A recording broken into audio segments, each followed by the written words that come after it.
पालकमंत्र्यांनी घेतला पाणी टंचाई निवारणार्थ उपाययोजनांचा आढावा। त्या 14 गावांना खडकपूर्णाचे पाणी मिळणार। पालकमंत्र्यांच्या अध्यक्षतेखालील बैठकीत निर्णय। जिल्ह्याचे पालकमंत्री नामदार मकरंद पाटील यांनी जिल्ह्यातील पाणी टंचाई निवारणार्थ उपाययोजनांचा आज मंगळवारी आढावा घेतला। जिल्हाधिकारी कार्यालयातील जिजाऊ सभागृहात झालेल्या या प्रशासकीय विभागांच्या आढावा बैठकीला केंद्रीय राज्यमंत्री प्रतापराव जाधव, आमदार संजय गायकवाड, आमदार सिद्धार्थ खरात, आमदार मनोज कायंदे, जिल्हाधिकारी डॉक्टर किरण पाटील, मुख्य कार्यकारी अधिकारी गुलाबराव खरात यांच्यासह उपविभागीय अधिकारी, विविध विभागांचे कार्यकारी अभियंता उपस्थित होते।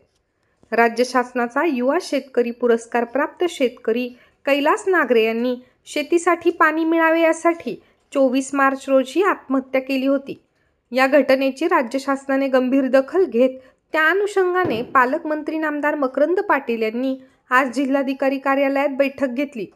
या बैठकीत खडकपूर्णा प्रकल्पाचे पाणी धोत्रा, नंदई व इतर 14 गावांना बंदिस्त पाईपलाईनद्वारे उपलब्ध करून देण्याचा निर्णय घेण्यात आला व 70 कोटींचा प्रस्ताव नियामक मंडळाकडे पाठविण्यात आला असून लवकरच या प्रस्तावाला मान्यता मिळवून 14 गावांना पाणी उपलब्ध करून देण्याबाबत प्रयत्नशील असल्याचे पालकमंत्री नामदार पाटील यांनी यावेळी सांगितले।